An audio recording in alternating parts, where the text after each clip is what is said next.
सोचिए जरा दोस्तों, अमेरिका जो दुनिया भर में अपने हथियार बेचने की कला में माहिर माना जाता है, अब खुद एक ऐसी जाल में फंसा है जिसे भारत ने बड़ी चालाकी से बिछाया है।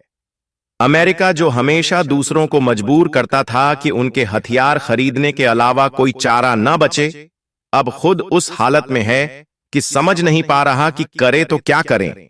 लेकिन यह सब हुआ कैसे, चलिए इस पूरे मामले को एकदम सिंपल और आसान भाषा में समझते हैं। अब देखिए दोस्तों, अमेरिका का खेल बड़ा ही पुराना है, क्योंकि जहां भी यह अपने हथियार बेचता है वहां एक शर्त रखता है कि उन हथियारों पर उसका कंट्रोल हमेशा बना रहेगा।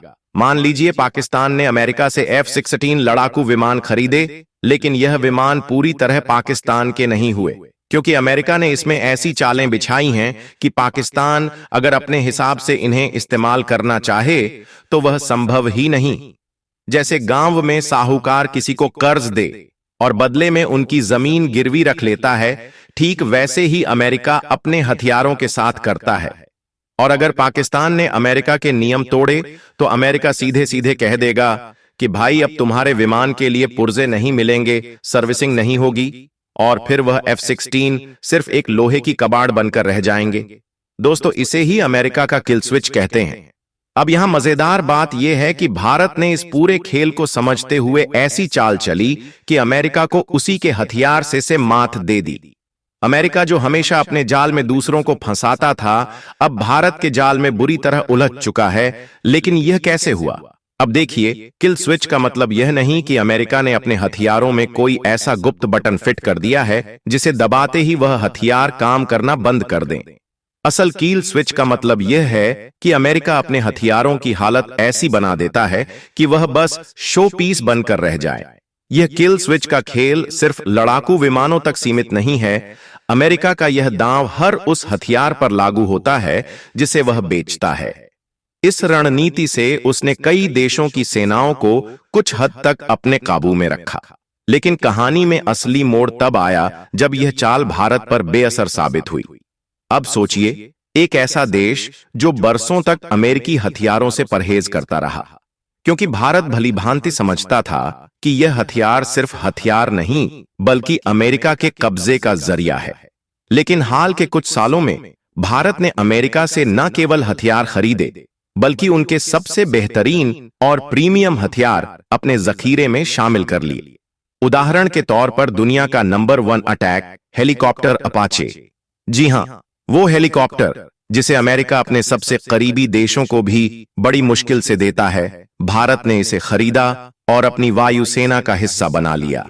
और सिर्फ इतना ही नहीं, नौसेना के लिए दुनिया का सबसे ताकतवर हेलीकॉप्टर MH-60R रोमियो भी भारत ने अपनी फ्लीट में शामिल कर लिया। सोचिए, जहां पूरी दुनिया की नौसेनाओं के पास इससे बेहतर हेलीकॉप्टर नहीं है, वहां भारत ने इसे अपनी ताकत का हिस्सा बना लिया। लेकिन यह भारत की चाल का सिर्फ एक पहलू है, असली खेल अभी बाकी है। अब जरा सोचिए, भारत अब अमेरिका से दुनिया के सबसे घातक अटैकिंग ड्रोन प्रेडेटर भी खरीदने जा रहा है। और मजे की बात यह है कि 2 प्रेडेटर ड्रोन तो पहले से ही हमारी नौसेना में काम कर रहे हैं, जिन्हें हमने किराए पर लेकर चलाया है। लेकिन सवाल यह उठता है कि जब अमेरिका अपनी शर्तों के दम पर हथियार बेचता है, तो भारत यह सब हथियार खरीद क्यों रहा है? क्या इन पर भी अमेरिका का वही कंट्रोल है? तो इसका जवाब है बिल्कुल नहीं। इसके पीछे भारत की एक गजब की चाल है जिसे हम कहते हैं जैसा मर्ज वैसी दवा। असल में जिस तरह अमेरिका अपनी ब्लैकमेलिंग वाली रणनीति से हथियार बेचता है, भारत ने उसी रणनीति को पलटकर उसे उसकी ही दवा छका दी। भारत एक तरह से कहें तो अमेरिका से अपनी शर्तों पर अपनी मनमर्जी के हथियार निकलवा रहा है। उदाहरण के लिए, जब हमें एक अटैक हेलीकॉप्टर चाहिए था तो हमने तय किया कि हमें अपाचे हेलीकॉप्टर ही लेना है। यह हमारे लिए गेम चेंजर साबित होगा और हमारी ताकत को नए मुकाम पर ले जाएगा। लेकिन अमेरिका अपने नियमों और शर्तों के साथ इसे बेचना चाहता था। उसकी शर्तें थीं कि वह भारत पर भी अपने हथियारों का कंट्रोल बनाए रखेगा। लेकिन भारत को यह बिल्कुल मंजूर नहीं था। हमें ऐसा हेलीकॉप्टर चाहिए था जिसे हम अपनी मर्जी से कभी भी कहीं भी और किसी के खिलाफ इस्तेमाल कर सकें, बिना किसी अमेरिकी रोक टोक के। लेकिन अमेरिका इसके लिए राजी नहीं हो रहा था। तभी अचानक खबर आई कि भारत रूस का एलिगेटर अटैक हेलीकॉप्टर खरीदने पर विचार कर रहा है। यह हेलीकॉप्टर अपनी ताकत और काबिलियत के लिए मशहूर है, और जैसे ही यह बात अमेरिका तक पहुंची, खेल पलट गया। अब देखिए, रूस ने भारत के साथ न सिर्फ एलिगेटर हेलीकॉप्टर बेचने की बात की, बल्कि इसे भारत में ही बनाने की पेशकश कर दी। जी हां, जॉइंट प्रोडक्शन की तैयारी ने अमेरिका को बुरी तरह हिला दिया। सोचिए, अगर ऐसा हुआ तो न सिर्फ अमेरिका अरबों डॉलर की डील खो देगा, बल्कि भारत और रूस की नजदीकियां फिर से बढ़ जाएंगी। और यही तो अमेरिका के लिए सबसे बड़ी चिंता थी। अब अमेरिका को डर सताने लगा कि अगर भारत रूस के करीब चला गया तो वह चीन के खिलाफ जो गठबंधन बनाने की कोशिश कर रहा है वह धराशायी हो जाएगा। अमेरिका को पता है कि चीन इतनी ताकतवर बन रहा है कि अगर इसे रोका नहीं गया तो एक दिन वह इंटरनेशनल मंच पर अमेरिका की जगह सुपर पावर बन जाएगा। यही डर अमेरिका को तुरंत झुकने पर मजबूर कर गया। उसने भारत की सारी शर्तें मान ली और अपाचे हेलीकॉप्टर बेच दिया। लेकिन बात यहीं खत्म नहीं हुई। अमेरिका को इतना डर लग गया कि उसने भारत को अपना सबसे बेशकीमती चिन्नूक हेलीकॉप्टर, जिसे दुनिया का बेस्ट ट्रांसपोर्ट हेलीकॉप्टर माना जाता है, कम दाम में ही बेच डाला। और तो और अमेरिका ने इसे जल्दी से जल्दी भारत को सप्लाई भी कर दिया ताकि भारत कहीं और ना मुड़े। फिर उसने रोमियो हेलीकॉप्टर भी भारत को दिया। इन तीनों बेहतरीन हेलीकॉप्टरों की डिलीवरी भारत को अमेरिका की शर्तों पर नहीं, बल्कि भारत की शर्तों पर हुई। और सबसे बड़ी बात, इनमें कहीं भी किल स्विच का खेल नहीं था। लेकिन अब आप सोच रहे होंगे कि यह पुरानी कहानी मैं आज क्यों सुना रहा हूं। असल में वजह यह है कि वही कहानी अब फिर से दोहराई जा रही है। अब सुनिए, हाल के दिनों में ऐसी खबरें आ रही हैं कि भारत के लिए 5th जनरेशन का स्टेल्थ लड़ाकू विमान रखना अब बेहद जरूरी हो गया है। यह जरूरत सिर्फ इसलिए नहीं है कि चीन और पाकिस्तान आने वाले 2 सालों में J-35A जैसे स्टेल्थ विमानों से अपनी ताकत बढ़ाने वाले हैं।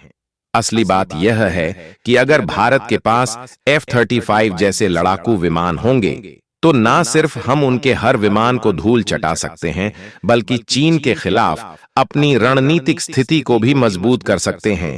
अब जरा सोचिए, F-35 जैसे विमान के होते हुए भारत के लिए पाकिस्तान में घुसकर सर्जिकल स्ट्राइक करना भी बेहद आसान हो जाएगा। लेकिन जैसा अमेरिका का स्वभाव है, वह हर काम में पहले आनाकानी करता है। क्योंकि F-35 को लेकर भी यही हुआ। कभी कहा कि आपने रूस से S-400 सिस्टम ले लिया है, इसलिए ये विमान नहीं देंगे। कभी बोले टेक्नोलॉजी शेयर नहीं करेंगे, और फिर कीमत का बहाना बनाया कि बहुत महंगा है। लेकिन भारत कोई साधारण खिलाड़ी नहीं है। हमारे पास इस तरह की मुश्किलों से निपटने का भी उपाय है। पिछले कुछ महीनों से लगातार खबरें आ रही हैं कि भारत और रूस मिलकर Su-85 विमान की डील करने वाले हैं। व्लादिमीर पुतिन ने भारत को ऑफर दिया है कि इस फाइटर जेट को कम कीमत में उपलब्ध कराया जाएगा, और तो और जॉइंट प्रोडक्शन की भी बात चल रही है। अब असली सवाल उठता है, क्या यह सिर्फ भारत की चाल है ताकि अमेरिका पर दबाव बनाया जा सके और F-35 अपनी शर्तों पर खरीदा जा सके, या फिर भारत वाकई F-57 खरीदने में दिलचस्पी रखता है? अब जो भी हो, आने वाले कुछ महीनों में तस्वीर साफ हो जाएगी। तो दोस्तों, आपको क्या लगता है, क्या यह एक मास्टर स्ट्रोक है या एक रणनीतिक योजना? आप अपना बहुमूल्य विचार कमेंट में जरूर बताएं, और हां, वीडियो को एक प्यारा सा लाइक करें और चैनल को सब्सक्राइब करें। जय हिंद, जय भारत। धन्यवाद दोस्तों।